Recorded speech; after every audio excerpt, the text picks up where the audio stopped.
me a table for 1 o'clock in the Atlantic. I'm having lunch with Marla. Morning. So get me the latest booking figures on her tour. Get me a fresh shirt, get me some aspirin, get me a bottle of Dettol, and get me the trades. And get me a coffee. And I am in a meeting all morning to absolutely everybody, except Elton, if he ever calls back. Your wife's in there.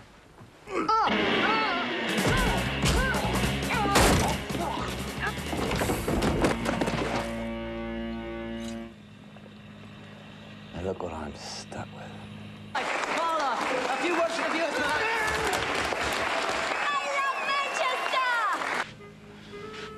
I made you, Marla Dorland. What were you before you met me? Mavis. Mavis Davis. Hello, Marty. Oh, Mr. Rathbone. Where you been hiding? I wasn't. It's a figure of speech, Marty, that's all.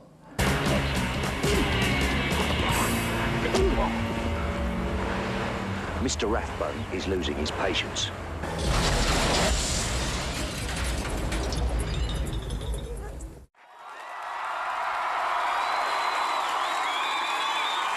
Hello, Manchester.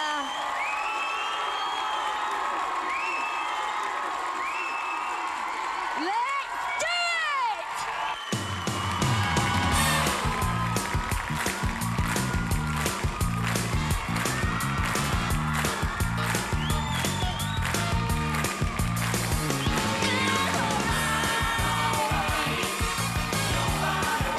Don't you worry about me.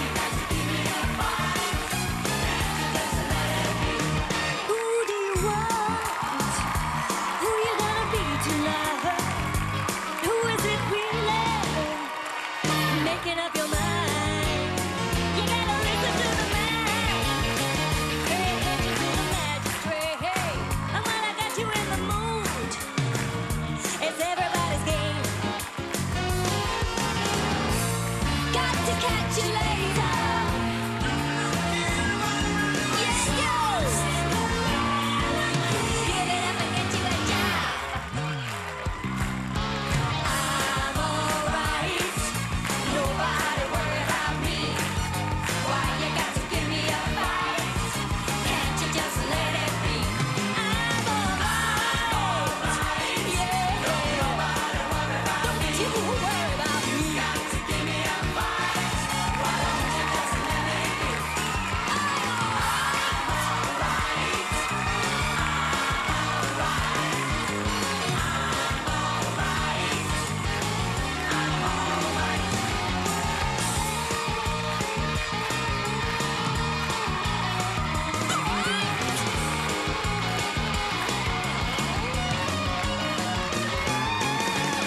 I'm alright.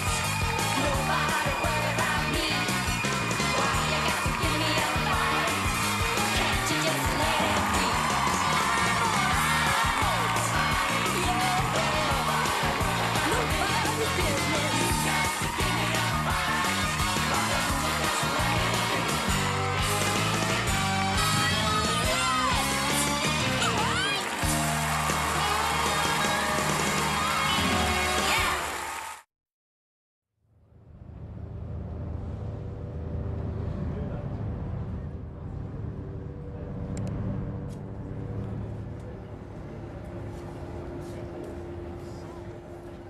I'm Marty Starr. He owns a record company which is doing very badly, and his house has been repossessed, and he's only got one star left on his roster, who's Marla Dorland, who's played by Jane Horrocks. Mavis Davis is who Marla Dorland is originally, and she was very successful in the early 80s, and then had a dip, and then came back for a little while, and she's really just a sort of gay diva. She doesn't have much of a following anymore, so this is really her last tour. So if I can kill her, then my theory is that a lot of her records will get back in the charts, and there'll be a big revival in her career because she's dead, as happened with Hendrix and Lennon and Kurt Cobain and people like that. If you could just pop her off, then people will buy her records, and so that's what I'm trying to do. That's basically my motivation in the film.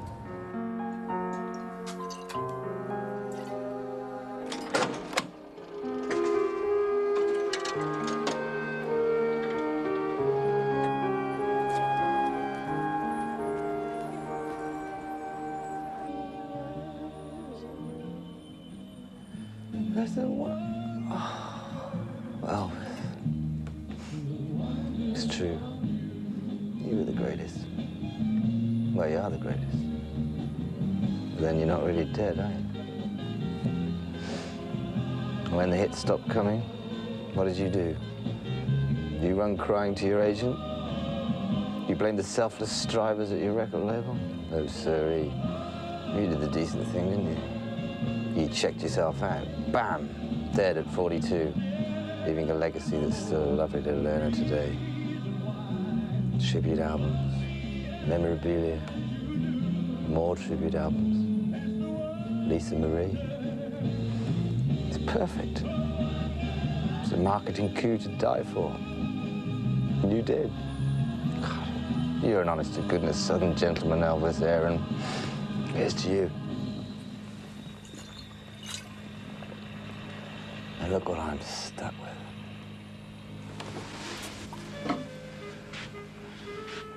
I made you, Marla Dorland. What were you before you met me? Huh? You were nothing. That's the truth. You were just a little speck of plasticine in the shape of a woman. Roughly. But I took you, I molded you, and I put you in the charts. I gave you life, Marla Dorland, and I can take it away.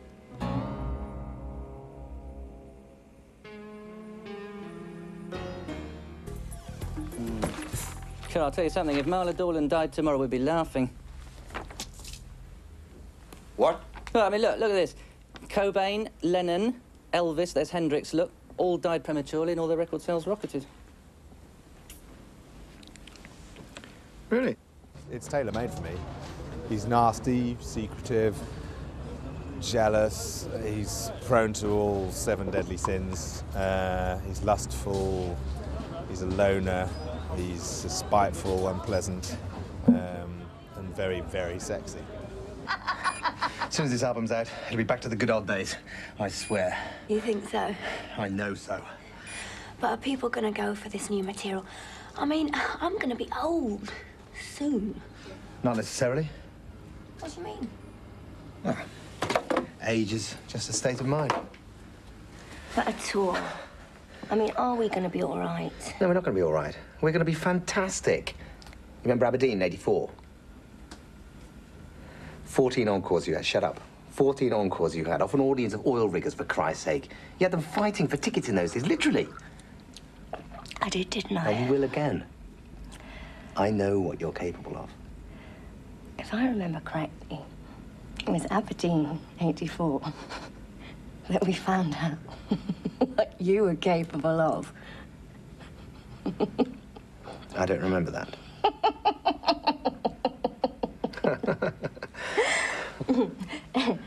So you think my voice is still... Golden. I'm telling you, it's golden. While I was sitting in the booth, you can't see what I could see. I looked in your face, and up there just a while ago, I was... You were crying? Yeah. You were crying then? I swear to God. Oh. You're in your vocal prime. There's no doubt about it. My vocal prime, yeah. I mean, I haven't been sure, but I felt like my voice has got a new sort of quality. It's maturity. We have got our hands on the voice that's going to inspire a new generation. My character, Marty, is pushing his wife off Tower Bridge because she's got... hello, this is the director. I've got nothing to do. Does it all right if I give the plot away? I think it's a very good idea. By the way, your transport sister, right? Oh, is it? Oh, I'm There off. it is. That was the director. He works in comedy, you can probably tell. I'm pushing my wife off the bridge, and she doesn't die, but we've got a stunt woman who's got to dangle off the bridge. I haven't met her yet, but she's very brave. And then Danny comes, who plays Mr. Rathbone, and he rescues her, and he gets his 2 henchmen, Steve O'Donnell and another Daniel, to beat the shit out of me. And that's basically the day's work. I get to work, have my breakfast, push my wife off the cliff, off the bridge, and then listen to a long speech by Danny Aiello, which is great, and then I get beaten up, and then I go home. I thought you were going to wear the yellow dress. Went for dusters years back. So what have you got for me? We'll get to that. Do you remember how I proposed to you? Right here. It's this very bridge. I took your hand. Remember? I lifted you up like this. And I looked deep into your beautiful eyes. Remember what I said? Please, marry me. Angel face. Sin.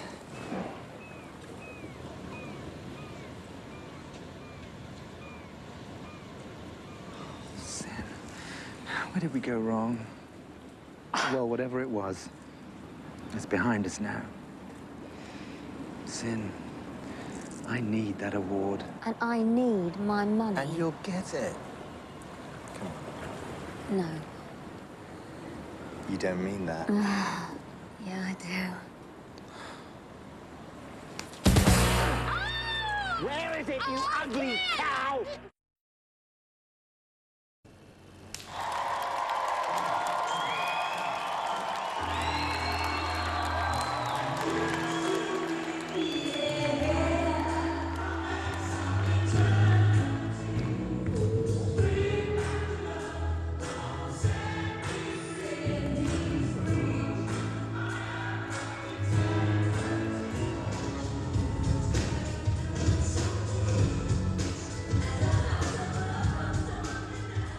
The story of Mavis Davis is basically about a manager and a pop star, and he has created this pop star, and she is turned into a sort of monster, bitch sort of type of woman.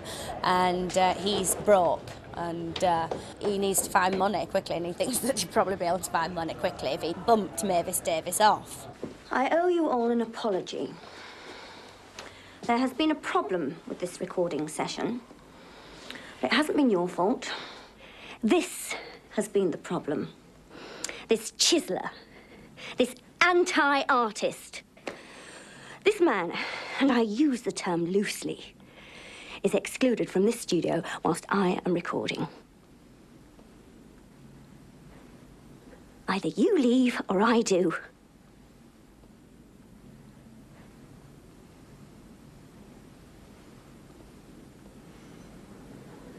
I think you've got to absolutely believe and understand why Rik's character wants to kill my character.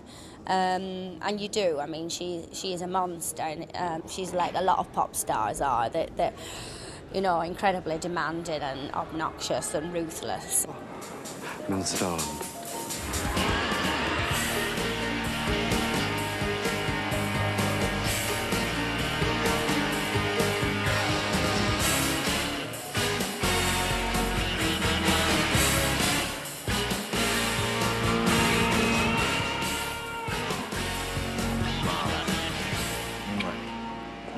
You look... I think sensational is the word you're groping for. Nice shirt.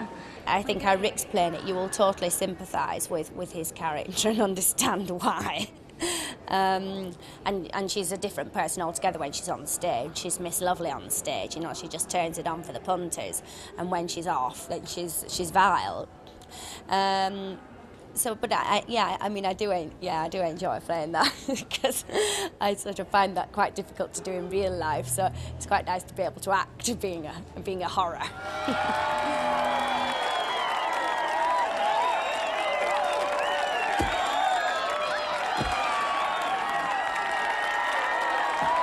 And so Marla Dolan's 13th British tour gets underway in Manchester, a city she's always claimed has been lucky for her. The tour ends in 2 weeks' time in London. We hope now to get a few words with Marla Dolan herself, who, as you can see, has just arrived. Marla, a few words for the viewers tonight.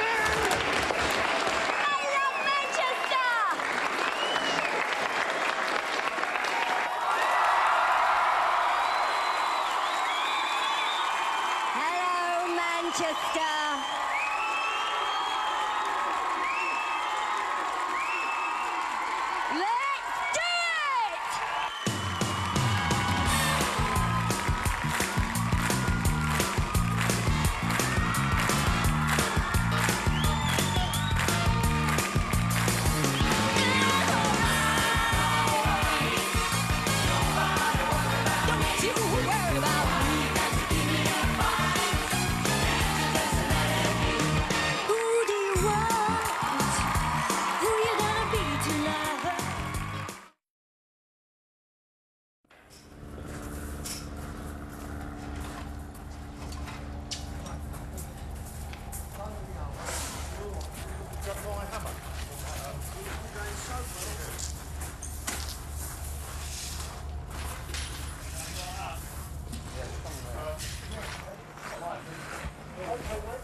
I'm playing Rathbone. Rathbone was a person who has been living in England for approximately 20 some odd years.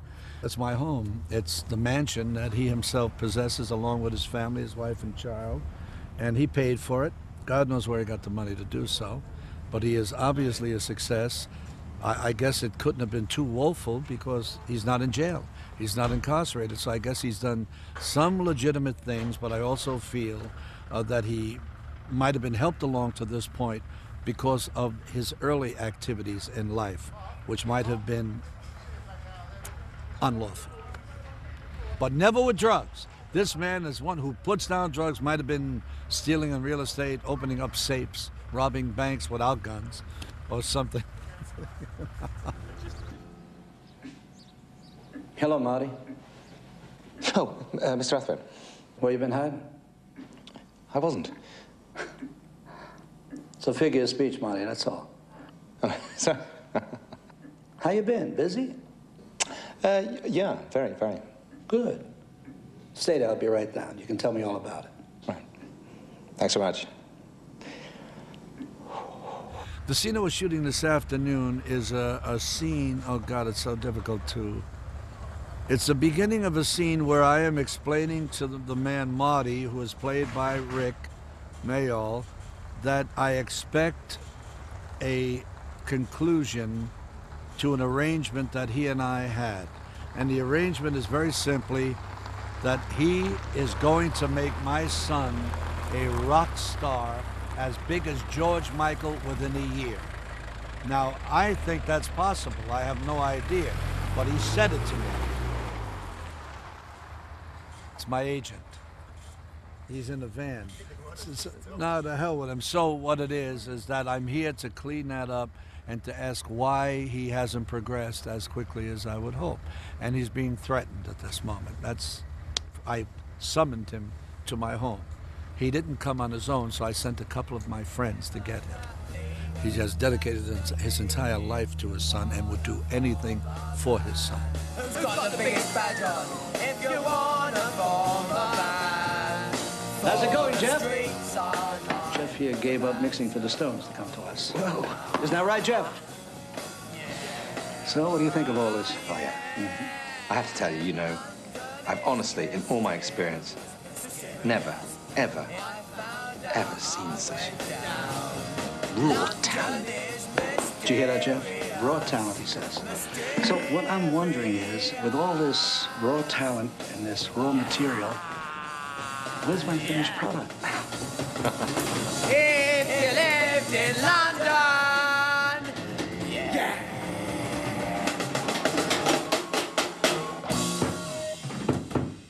I play Paul Rathbone, who's Danny Aiello's son. Danny Aiello's a bit of a wheeler-dealer type who's owed a lot of money by Rik Mayall's part, who's a record producer. And Danny Aiello gets this idea to have his son become a star, for Rik Mayall to produce him. Just instead of owing him the money, he can make his son a star, regardless of his lack of talent. And that's what happens. Okay, guys, take a break. I think I can do one more, man. Guys, please, take a break. We had an arrangement. As big as George Michael within a year, you said. Yeah, well, George did go very quiet there for a while. Now look, he's a good boy, my Paul. And what interests him interests me. I understand that. Danny Aiello, he actually came and saw Tommy on Saturday night because he wanted to ease my embarrassment, because in this film I have to sing really badly. And I think he thought it would help if he came along and saw me sing properly. Let me try and explain my strategy as regards Paul's band. Blank. Blank. Oh, right, blank, yes, sorry. I forgot the... Right, blank, yes, silly. Oh, we're looking at a long career arc here, you know? I mean, for God's sake, we don't want blank to be the aha of the 90s. Uh-huh. Uh-huh. Uh-huh. Exactly. No, we want Paul to be around and in the charts for another, what, 10, 20, 30 years. So, I'm going with the stage rollout of the first single, territory by territory, gradually building up a truly international profile. Mr. Rathbone.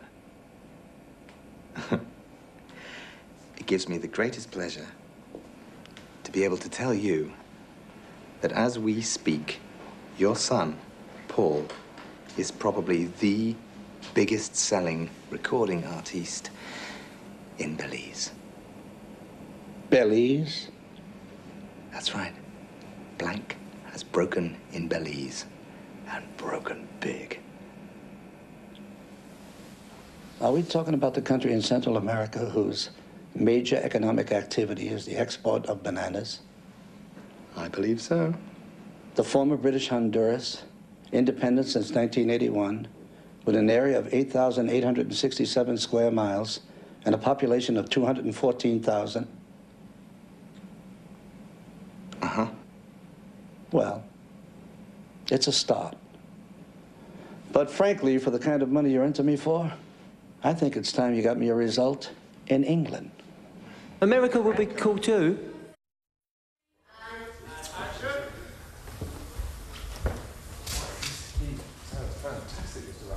I think so. And I'm no expert, I'm just a slob.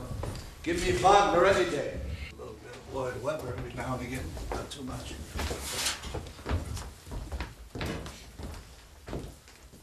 And cut it. Pretty good.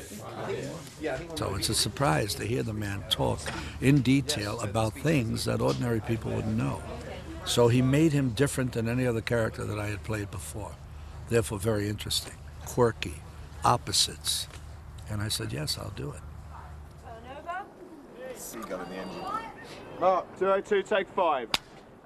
You and action. Oh my God! Here you are. Here you are. Yeah. A pretty girl like you deserves to be treated right. Now, if you don't mind excusing us, I'd like a private word with Marty here. Sin, no, Sin. Don't.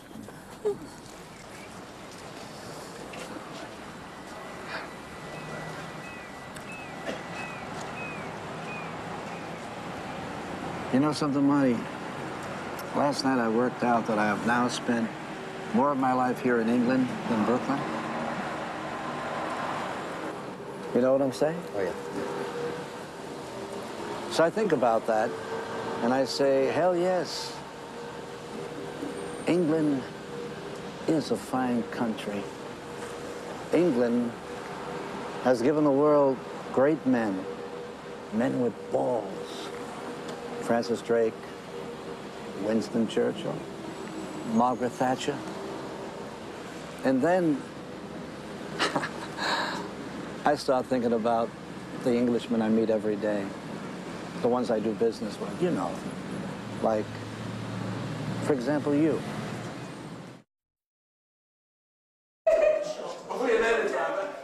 See if there's anywhere in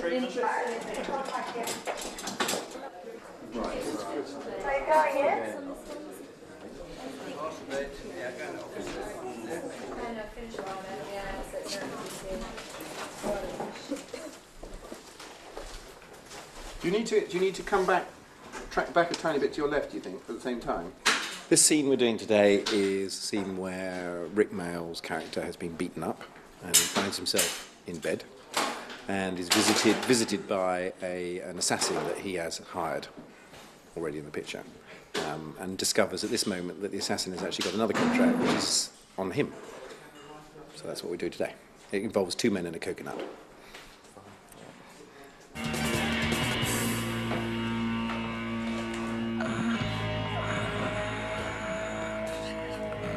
Hi there. Hello. How you feeling? Well, how do I look? You look like shit, Mr. Starr. Well, there you go. I brought you something. Marla's head, I hope. No. Coconut. Thank you so much. It's a bit awkward. Well, come on. Spit it out. I've accepted another contract. Well, congratulations. On you. What do you mean you've accepted another contract on me? It's Rathbone, isn't it? Don't worry. It's not operative yet. Well, when does it become operative? After the Marla Dolan tour, and only then if you ain't paid Mr. Rathbone the money you owe. So you see, there's really no reason why this should interfere with our professional relationship. Oh, yeah? You're fired. I'll do it myself. There's no need for that. Stay away from me! Look, you're upset. But there's no need to be. I fulfill my contracts. All of them. So maybe you should be upset. When I first heard about it, I was rung up by the Mission. They sent me a script, which I read, which seemed to me the most extraordinary thing I'd read in a long time. Because I was supposed to be making a film for Paramount at the time, and which was a sort of very normal, actually I could call it normal, action adventure comedy piece. Very sort of formulaic, if you like. And this thing arrived, and it was like a total breath of fresh air, because people actually died, and yet it was a comedy. And I loved it. I thought it was really good. I thought, in fact, the only thing I felt about it was that there wasn't enough sympathy for the main character, and there wasn't a sort of through love story, and there wasn't a sort of, the philosophy wasn't totally sorted, but it was very funny. And then I heard that Rik Mayall was going to be attached to it, and I love him. I think he's terrific. So to me, that was the big hook. So then I came in and I talked to the guys, and they seemed to respond to what I wanted to do. And I loved what they'd done, so it was great. So it went from there. If you come in on that line, it's kind of okay. If you come in from the top, it's a drunk old fart coming to bother you. A bit sensitive at first, but then... The main thing that John has brought to the film is he's turned something that was a good comedy, a good action comedy, he's turned it into something where you care about the characters, and you will actually cry in this film as well as laugh, which he said is crucial. And we didn't quite believe him at the beginning, but as it's progressed, we've understood exactly what he meant. And you care about these characters, and as the film comes to its resolution, you're going to go away completely satisfied. And I think he's given real heart to what was before a black comedy, so it's a black comedy with lots of love. Well, to me, what I added, I don't know about adding, but what I like to do with everything I make is, you know, the most important thing is that myself and the audience, we all relate to our main characters. I think you've got to love them. You've got to want to put your arms around them and go with them all the way through. I mean, some of the great actors, like Harrison Ford and people like that, have a curious vulnerability, which allows you to sort of think, oh God, yeah, go Harrison. You know, he's all right. He's not a threat to me. I like him. You know, he faces 500 people and he goes shit, you know, because they are a threat to him. And I felt that the script at the moment, none of the characters were vulnerable. And I felt that also the story should be about people wanting to move from an ordered, normal, happy life, which we're all supposed to live in the provinces and suburbia and everywhere else where I was brought up. And they wanted to move into this world of showbiz and craziness and strangeness. And they would have been a lot happier as they were originally. So I felt there was an arc to be put in the film which wasn't there, which was that these two characters, the boy and girl next door, Ken Baggs and Mavis Davis, who changed their names, went into the glamorous world as Marla Dolan and Marty Starr, and created this and had this sort of terrible Torval and Dean relationship with each other, where it was a love-hate thing and things were going horribly wrong, and they only actually found true happiness at the end of the picture by actually going back to their own roots of being Ken and Mavis again. And I thought, well, I kind of understand that, coming from the same background, so I thought that was good. I think it's been a long time since there's been a comedy about the rock industry. I think probably Spinal Tap is the last one that I can remember. But in a way, we didn't start out to do a comedy about the rock industry. We think the rock industry is always a great place to set any film. It was really that the relationship between a record producer and an artist is an interesting relationship, partly because it is one of the few ones where having your artist dead is particularly good news. And it was really exploring that relationship, the idea of who owns who made who. And I think that is very, I mean, that's one of the things that drives the film. Did Marty make Marla, or would Marla have been a star anyway? I think that's actually what interested us, and that's really, you know, the whole. Well, the other thing about the rock and roll industry as well is that you're in and you're out very fast. It's got the peaks and the troughs, and obviously that's good news for comedy. Yeah. So we can really show, you know, Marty and Ken Baggs, you know, right at the top of the fame, right down again. What's going to surprise people is this is Rik Mayall as they have never seen him before. He looks, he looks like Bruce Willis. Or Gatter. Or Gatter, depending which way, depending if you want to upset him or flatter him. But this is a very, very different Rik Mayall, and he's not the manic lunatic Rik Mayall that I think a lot of people have seen before. He's an absolute dude in this. I think in a way, it's as even more, but like when he moved from Young Ones to New Statesman, suddenly he showed he could be a character. Yeah. That wasn't always dropping his trousers or whatever. This is going to be moving into a screen persona. It's definitely a Rik Mayall that an audience hasn't seen before, but retaining that essential magic that Rik always brings with him. Rik is unique in Britain in that he's the only guy I know who can be a bastard and still be lovable, and that is worth $1 million. That's love your stuff too. Yeah, your stuff's really great. You really think so? Oh yeah. Well, that's great, because I was wondering if you might be interested in producing one of my next album. Yeah? If he came, that sort of thing, yeah, mate. Jane Horrocks. I just think she's an extraordinary character. She has an incredible ability to take on any role. And here, I mean, she wowed everybody doing the singing and the dance. I mean, blew everybody off the stage. It's all her own voice. And she looks fantastic. There are various threats that are put upon Rik's character throughout this picture. There is a threat of an ex-wife who's sort of after his wallet, if you like to put it that way. There is a threat of a policeman who is in danger of putting him in jail. There are a threat of two heavies who could break his bones. But the real threat had to be something bigger than all that. So what I really wanted was a totally believable man who was a villain in the bigger sense, not like a comic heavy at all. I mean, this is played quite straight, this film. And I kept looking around all the English actors, and I couldn't see anybody who really would give me that. And I suddenly thought, wow, well, why not? When we were talking about having an American Marla for a time, I thought, well, I don't want an American Marla, it's an English story. But an American Rathbone is not a bad idea at all. And I thought about the people, and I seen Danny Aiello in City Hall, and he was just fantastic, and he had that ability. And I couldn't believe it when he said he wanted to do it, which is wonderful, because, he doesn't normally do this. Excuse me, is there a Mr. John Henderson here? And I think another thing about Danny is he's hung like a horse. Does he know That's the thing they don't know that about this him. is my home, and they have cameras all over it, lights, this is my home, That's it's a place of privacy. And that's your aeroplane. Privacy, isn't it? I'm sorry to disturb you, sir. He's great, I love this guy. I play a character called Percy Stone, who is an agent who spans a period from the late 70s through to the present day. A great survivor, obviously very clever, very sharp, very smooth.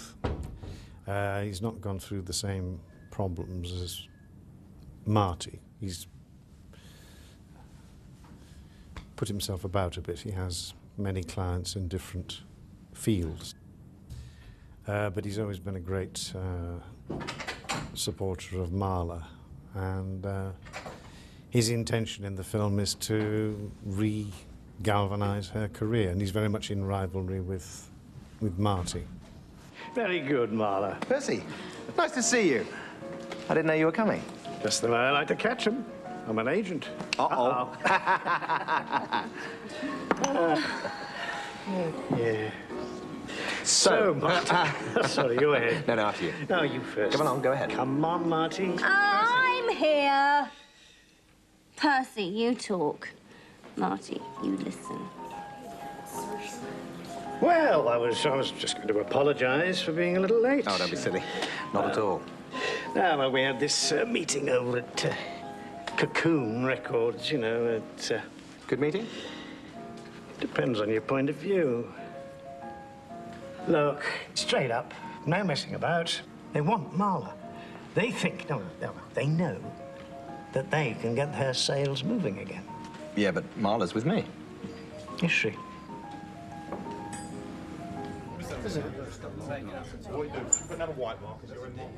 For various reasons, it's mistakenly been made public that Marty is gay, which she isn't.